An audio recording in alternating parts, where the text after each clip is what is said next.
Alléluia. Eh bien, j'enseigne, comme j'ai dit, on était sur foi et Anak la semaine passée. Ça, c'est la deuxième partie. Mais je l'ai intitulé « Ne limite pas Dieu ». Vous savez que nous avons emprunté le corridor de la fin des temps. Dieu nous l'a dit, et nous l'avons dit, la fin des temps arrive. Et plus les jours passent, plus on s'y rapproche. Ce monde prendra fin. Et cependant, Jésus a dit, est-ce que quand je reviendrai, je retrouverai encore la foi sur la terre? C'est-à-dire qu'à la fin des temps, ce qu'on va observer de commun, c'est la rareté de la foi. Donc la foi sera rare. Et donc ceux qui ont la foi seront qualifiés par le ciel d'espèces en voie de disparition ou en voie d'extinction. Donc une espèce protégée par Dieu. Parce que Dieu veut que la foi soit trouvée dans nos cœurs. C'est pourquoi il dit dans Hébreux 11 au verset 6, sans la foi, il est impossible de m'être agréable. Il faut que celui qui s'approche de Dieu croit que Dieu existe et que Dieu est le rémunérateur, le récompensateur de ceux qui le cherchent. Voyez-vous? Donc c'est important, frères et sœurs, important. Et vous voyez, Dieu dit, si tu t'approches de moi, crois que j'existe. Et il y a raison à philosopher là-dessus. Comment est-ce possible de t'approcher de quelqu'un sans croire qu'il existe? On dirait d'emblée que c'est impossible parce que si je m'approche de toi, c'est que je connais ton existence. Mais Dieu va plus loin que ça. Et il dit, il est possible que tu t'approches de moi sans connaître vraiment qui je suis. Et il faut donc avoir la révélation de qui je suis. Et de deux, savoir quel est mon cœur à ton égard. Je récompense ceux qui ont une relation d'alliance avec moi. C'est ce que la Bible veut dire. Et donc, la Bible dit dans le livre de Daniel, 11, verset 32, partie B, ceux du peuple qui connaîtront leur Dieu agiront avec fermeté. Donc la connaissance de Dieu est indispensable. Vraiment pour, dans la vie, mener une vie de quiétude, une vie bénie, une vie comblée. Vous devez connaître votre Dieu. Et je vais plus loin. Le rôle des saints dans le ministère, que ce soit l'apôtre, que ce soit le pasteur, que ce soit le prophète, que ce soit l'enseignant, que ce soit l'évangéliste, le rôle des saints dans le ministère, ce n'est pas d'épater de la galerie, mais d'instruire la galerie. C'est le premier rôle. Instruction de la galerie, du peuple. Que le peuple soit instruit. Que le peuple ait accès à la connaissance. Que le peuple connaisse son Dieu. Que le peuple ait la foi. C'est pour ça que c'est la parole de foi que nous enseignons. Pour que les gens soient stables, enracinés dans des convictions nobles de la pensée divine. C'est le rôle des saints dans le ministère. Donc chacun d'entre nous devrait vraiment le considérer. Et donc il n'y a pas de perfectionnement possible avec Dieu sans image par la foi. Les saints dons sont là pour t'amener au perfectionnement. Dieu veut que tu sois dans la perfection. Dieu est en train de te polir et de travailler à l'intérieur de toi, de travailler par toi pour te mener à la perfection. C'est ce qu'il désire. Et tu vas te rendre compte que plus tu connaîtras Dieu, mieux ta perception de la vie va être modifiée et bonifiée. Plus tu connaîtras Dieu, plus la perception que tu as de la vie va être modifiée et bonifiée. C'est-à-dire que ta manière de voir la vie change plus tu connais Dieu. Et c'est extraordinaire. Plus tu connais Dieu, plus ta foi grandira. Car la foi vient de ce qu'on entend. Et ce qu'on entend vient de la parole de Dieu. Ta foi va grandir plus tu connais Dieu. Plus tu connais Dieu, mieux tu feras des exploits dans la vie. Car la connaissance de Dieu te rend fort.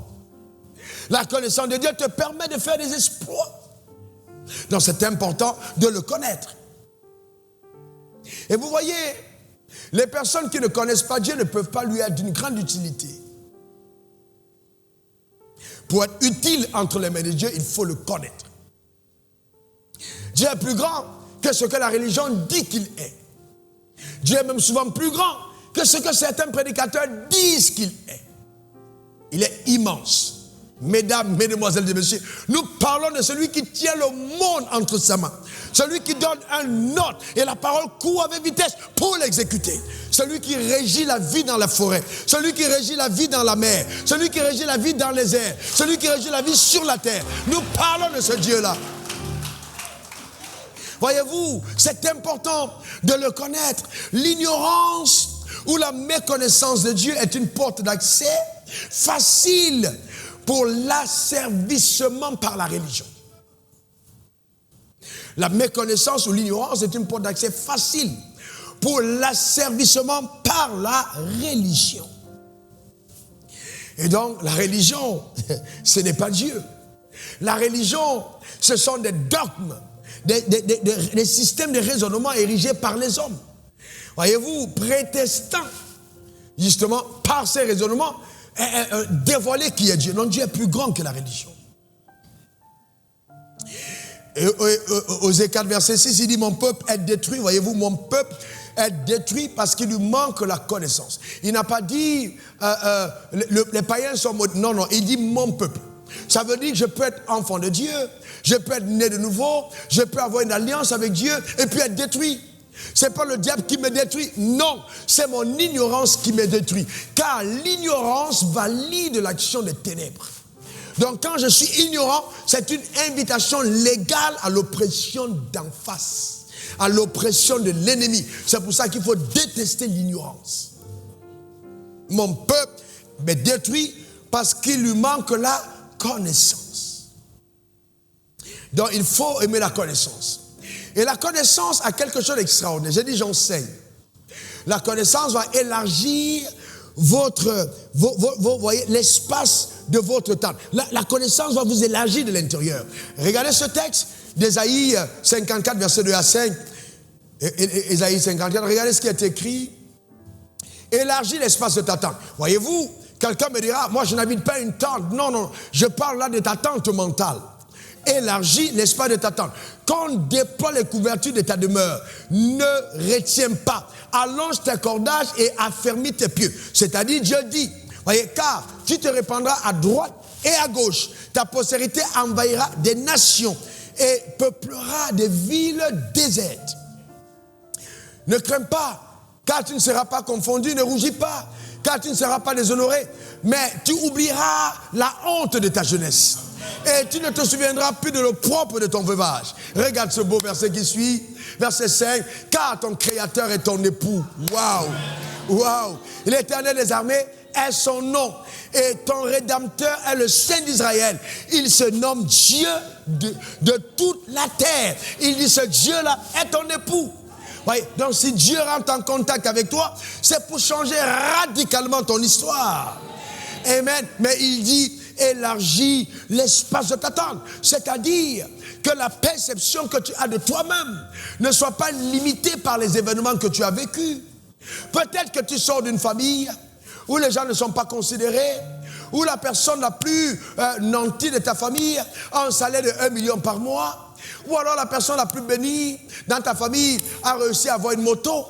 Mais Dieu dit, je veux faire quelque chose de grand avec toi. Il ne t'a pas demandé d'aller prendre référence à ta famille, parce qu'il t'a adopté dans une nouvelle famille pour changer radicalement ton histoire. Le problème, c'est qu'il faut que les cordages de ta tente soient déployés. Mais comment je déploie le cordage de ma tente? Par mon système de pensée. Quand je parle de Dieu, à quoi tu penses? Quand Dieu dit, il te bénira, à quoi tu penses? Fais attention, élargis l'espace de ta tente, affermis tes pieds. C'est-à-dire, sois une personne de conviction inébranlable. Il faut fonder tes pieds sur la révélation de la parole de Dieu. Tu sais que tu sais, que tu sais, que tu sais, que tu sais, que tu sais, que tu sais, que tu sais, que tu sais, que tu sais, que ton Dieu est bon et qu'il fera du bien à ton égard. Tu sais que tu sais, que tu sais, que tu sais, que tu sais, que si tu as rencontré ce Dieu, ton histoire basculera dans les hauteurs. Tu sais que tu sais, que tu sais, que tu sais, que si Dieu a créé Adam et ne l'a pas mis dans le désert du Sahara, c'est pas toi qu'il va recréer pour t'installer dans un désert. Ça ne lui ressemble pas. Tu sais que tu sais, que tu sais, que tu sais, que ce Dieu qui a commencé en toi, cette belle œuvre, il saura la parfaire par son esprit. Tu sais que tu sais, que tu sais, que tu tu sais que ton Dieu tient le monde entre ses mains. Oui, c'est de ça qu'il s'agit, frère. Les convictions inébranlables. Même si ton médecin venait te dire, il te reste une journée à vivre, dis-lui, la meilleure des choses à faire, déconnecte ma perfusion et amène-moi au temple de la foi, parce que je sais que mon Dieu me fera vivre. Tu sais que tu ne quitteras pas la terre avant ton heure. Quelqu'un me donne le meilleur des amens.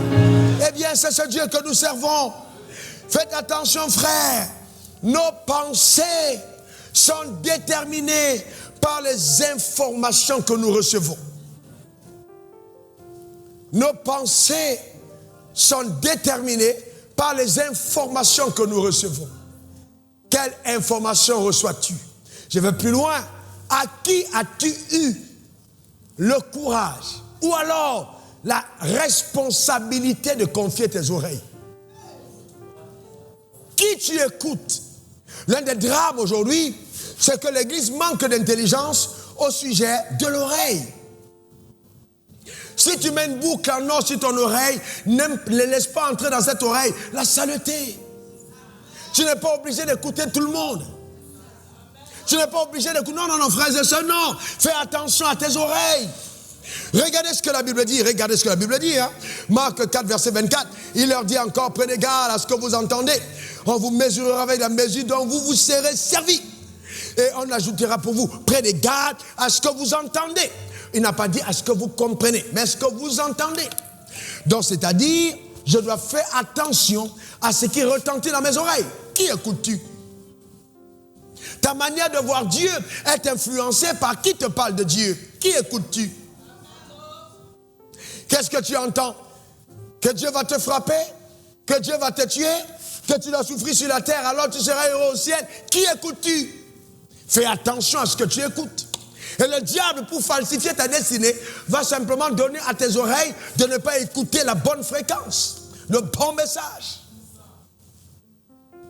Quand on parle de message, et voyez, on dit écriture. Écriture vient de graphéo. Graphéo, c'est le graphisme. Donc quand vous prenez l'écriture laisse une image mentale en vous. C'est-à-dire, je lisais la Bible. L'Éternel est mon berger, je ne manquerai de rien. Donc vous êtes en train d'éradiquer le concept du manque en lisant ce texte.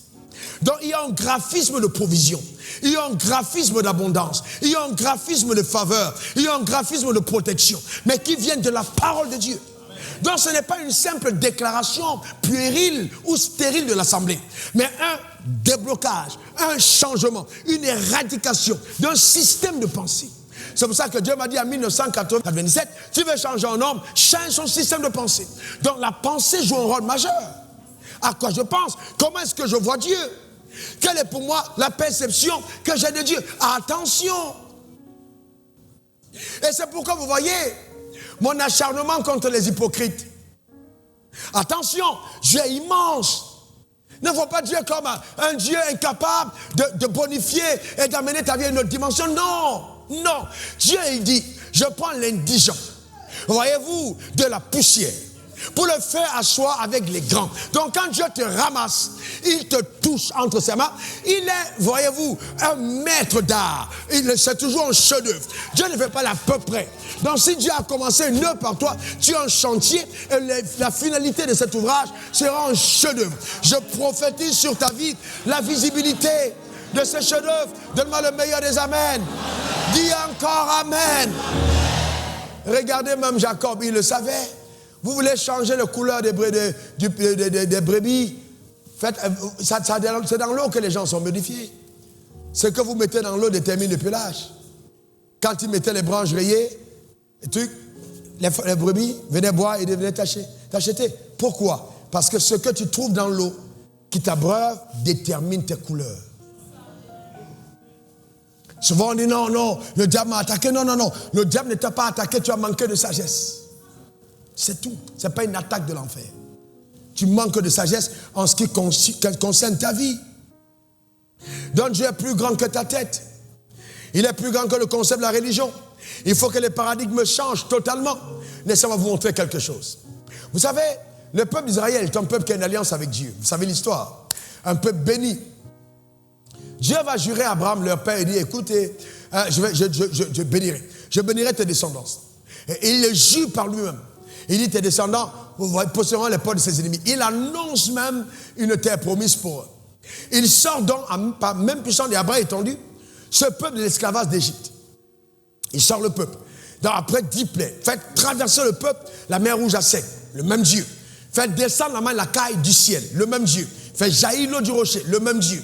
Maintenant, à la veille de l'entrée de la terre promise, l'intelligence divine est donnée à Moïse en disant, Moïse va donc prendre 12 espions qu'il va envoyer à la terre promise. Regardez dans la suite, les 12 s'en vont. Donc les 12 espions se tiennent ici pour les bishops, les archevêques, les révérends, les pasteurs, les responsables de la communauté, les hommes supposés connaître Dieu. Vous pouvez porter le titre de bishop et vous ne connaissez pas Dieu. Vous pouvez être appelé révérend mais vous ne connaissez pas Dieu. Vous pouvez être pasteur, apôtre mais vous ne connaissez pas Dieu. Beaucoup d'hommes de Dieu ne connaissent pas Dieu. Et donc regardez ce qui va se passer. Nombre 13, versets 27 à 28. Voici ce qu'ils racontèrent à Moïse. Et ça devant le peuple. Nous sommes allés dans le pays où tu nous as envoyés. En la vérité, c'est un pays où coule le lait et le miel. Et voici les fruits. Mais le peuple qui habite ce pays est puissant. Les villes sont fortifiées, très grandes. Nous y avons vu des enfants d'Anak. Donc ils disent, le pays est bon, c'est vrai, c'est un bon pays. Mais le problème dans ce pays-là, il y a des puissants, des gens vraiment de haute taille. Alors, ils donnent le rapport. Et ils étaient 10 à donner le même rapport. Donc les 10, il n'y avait que 2 qui avaient un rapport différent. Je vous pose une question. Entre 10 et 2, qui est plus nombreux? S'il y a élection, toi tu as 10 et quelqu'un a 2, qui gagne? Qui gagne? C'est 10. Très bien. Donc ça veut dire que démocratiquement, les 10 ont eu un suffrage universel et on pouvait donc adopter en disant que la pensée là est la pensée de Dieu, on est d'accord. Sauf que Dieu n'est pas démocrate, il est théocrate. Donc dans le fonctionnement de Dieu, il n'est pas toujours dans le cheminement démocratique. Parce qu'aux élections, Jésus a perdu, Barabbas a gagné. On a crucifié Jésus à cause du vote. Donc le vote n'est pas toujours ce qui reflète la pensée de Dieu. Donc ce n'est pas parce que les gens sont nombreux à dire quelque chose que ce qu'ils disent est vrai. Il se trouve souvent la vérité dans Dieu, dans le faible peu que Dieu s'est réservé et a gardé comme étant une trompette qui retentit pour avertir ceux qui veulent marcher dans la voie. Et donc regardez ce qui se passe. Venez 13, verset 32 à 33. Et ils décriaient devant les enfants d'Israël le pays qu'ils avaient exploré. Ils disent, le pays que nous avons parcouru pour l'explorer est un pays qui dévore ses habitants. Mais ils ne sont pas morts, hein. Tout ce que nous avons vu sont des hommes de haute taille. Et nous y avons vu les géants, enfants d'Anak, de la race des géants. Nous étions à nos yeux et à leurs yeux comme des sauterelles. Mon problème est vraiment terrible ici. S'il disait nous étions à nos yeux comme des sauterelles, ça va. Mais il dit à nos yeux et à leurs yeux. Est-ce qu'ils sont allés à leurs yeux pour voir comment ils étaient? Le drame, c'est que le complexe que tu développes à l'intérieur te donne une vaine imagination sur le regard des autres sur ta personne. À cause de complexe, tu as été, c'est vrai, un esclave pendant longtemps. Dieu t'a sorti de l'esclavage, pas pour que tu gardes ton identité d'esclave. Un esclave ne marche pas avec Dieu. Quand Dieu te sort l'esclavage, c'est pour changer ton identité. Maintenant, eux arrivent là, ils commencent à réfléchir comme les esclaves. C'est beau, il y a le lait, il y a le miel, mais non. Je veux que tu débarrasses tous les mais qui t'empêchent d'entrer dans ce que Dieu t'a réservé. Donne-moi le meilleur des amens. Frères et sœurs, ce qui est beau est désiré et c'est pourquoi il fallait les géants comme gardiens. Les géants qui étaient à la terre promise étaient l'agent de sécurité que Dieu avait mis là pour garder les promesses des enfants de Dieu. Donc tout géant sur le territoire de ta promesse n'est qu'un agent de sécurité pour garder ta promesse. Je déclare sur ta vie que tu vas avoir ce à quoi Dieu t'a appelé au nom suprême de Jésus. Donne-moi le meilleur des amens. Regardez la suite. Nombre 14, verset 1. Toute l'assemblée éleva la voix et poussa des grands cris, et le peuple pleura pendant toute la nuit. Ne t'est-il pas arrivé de pleurer alors que Dieu t'a béni? Pleure la nuit, commence à pleurer. Oh Dieu, pourquoi tu nous as fait ça? Oh, on s'attendait à avoir un bon territoire. Tu nous as mis dans le territoire, il y a des géants. Oh Dieu, comment tu fais ça? On regarde les cons comme des signes. Dieu dit, mais c'est pas possible. Voyez-vous, le drame c'est quoi? C'est que quand vous êtes prisonnier à l'intérieur, même si Dieu vous apparaît en face, il ne vous délivre pas.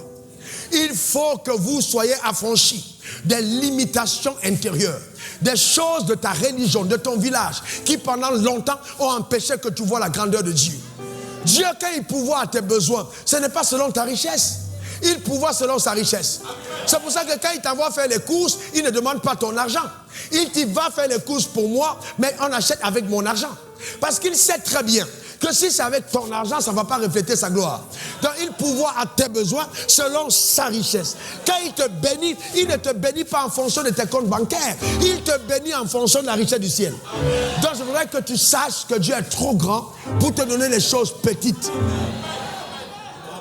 Si je te fais un cadeau et qu'on te dise, Raoul, il faut te donner un cadeau, que ce soit une chemise, un costume, il faut qu'on remarque quand même que ça a le standard de qui a offert. Vous comprenez? Il y a des choses, quand tu dis Dieu a fait pour toi, lui-même il est fâché. Il dit, tu n'aurais même pas dû parler de ça. Parce que en fait, ce n'est même pas moi. C'est ton intelligence qui t'a donné ça. Attends ce qui vient de moi. Tu m'as limité par ta réflexion. Voyez-vous, tu m'as limité par ta réflexion. Et c'est important. Voyez-vous, les gens dans la vie sont étranges. Fais-moi porter ces gants. Je vous raconte une histoire extraordinaire. Voyez, dis à ton voisin, élargis les cordages de ta tente. Encore, élargis les cordages de ta tente. Une dernière fois, élargis les cordages de ta tente. Alors, je vous raconte l'histoire d'un homme qui a passé sa nuit à prier. Et il priait pour que Dieu bénisse sa pêche. Cet homme-là, ça va donc à la pêche. Et il demande que Dieu bénisse sa pêche. Il va à la pêche, et puis paf, il jette la canne. Et puis, il tombe sur un poisson. Et quand il pêche au poisson, le poisson est immense. Au lieu de se réjouir, il regarde le poisson et dit non. Quand je vois la poêle que j'ai, ce poisson-là ne peut pas entrer dans ma poêle. Alors, il est embêté parce qu'il n'a pas un poisson de sa poêle. Et il dit, ok, qu'est-ce qu'il fait? Il reprend le poisson et il le rejette dans la mer. Parce qu'il n'a pas la poêle adéquate pour accommoder le poisson. Pendant longtemps, nos églises ont chassé les gros poissons à cause de la dimension de la poêle. Vous voyez-vous? Non, on a eu de petites poêles. Quand les gens sont arrivés bénis, on a dit non, les gens qui font le sport, c'est la sorcellerie. Est-ce que Dieu peut donner autant d'argent à un homme? Est-ce que Dieu peut faire ça? On ne s'est même pas rendu compte qu'en le faisant, on a rejeté dans la mer les gros poissons que Dieu nous a envoyés à cause de la dimension de notre poêle. Combien de fois as-tu rejeté des projets? As-tu rejeté des idées? As-tu rejeté des opportunités? Parce que tu as laissé à ta poêle de ressembler à la poêle traditionnelle au lieu d'adapter ta poêle à la dimension de la poêle du royaume. Dieu dit élargis le cordage de ta tente. Le même Dieu qui a envoyé le poisson, n'est-il pas capable de te donner l'intelligence pour l'offrir? Voilà ce que l'Église est devenue aujourd'hui, une réflexion tellement limitée. Et ça nous paraît tellement sain. Dès qu'on voit quelqu'un dans notre Église qui a un doctorat, on le prend pour un Dieu en intelligence. Mais doctorat dans le royaume, c'est le début de la connaissance. Nous sommes trop loin, nous sommes trop grands, nous sommes des dieux. On n'est pas intimidé par quelqu'un qui est professeur, c'est petit. Bien que ce soit louable, mais écoutez bien. Regardez vous-même le comportement. Dès qu'on voit un directeur de société avec beaucoup de moyens, tout de suite les gens, non, nous sommes des dieux. Voyez-vous? Et le gars continue sa pêche. Dieu même s'est dit, ok, je vais. Et il prend notre poisson. Sauf que quand il prend ce poisson, il va faire le même rituel, mais il a toujours l'impression. Et après, il va remettre encore le poisson dans la mer. Et là, il a fait des heures sans péché. Est-ce que Dieu n'a pas été bon avec lui? Mais il n'a pas pu apprécier la bonté de Dieu. Le problème, c'est que sa mentalité ne lui permettait pas d'accommoder la pêche. Alors lui, il s'est dit, ok, il faut un petit poisson, un tout petit poisson capable de gérer. Mais Dieu n'est pas dans les petites choses. Il n'est pas dedans. Non, ce qu'il pouvait faire, c'était de changer et de prendre une poêle plus grande en se disant, si j'ai une grande poêle, je peux frire des quantités énormes. Le Dieu que nous servons est trop grand. Élargis l'espace de ta tente. Fais grandir tes paradigmes. Donne-moi le meilleur des amens. Arrête de limiter Dieu par ton système de pensée. Eh frère, est-ce que tu comprends ça? Pense plus grand. Je me rappelle cette jeune fille qui voulait se marier et qui est tombée sur moi. Un garçon beau, intelligent, sage, riche.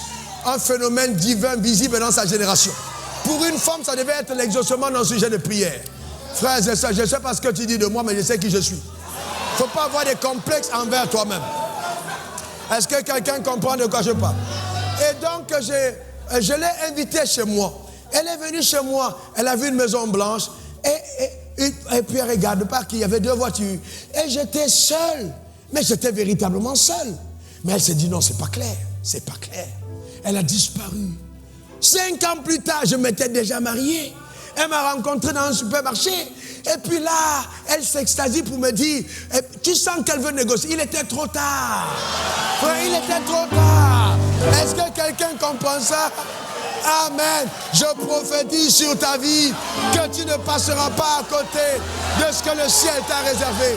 Donne-moi le meilleur des amens.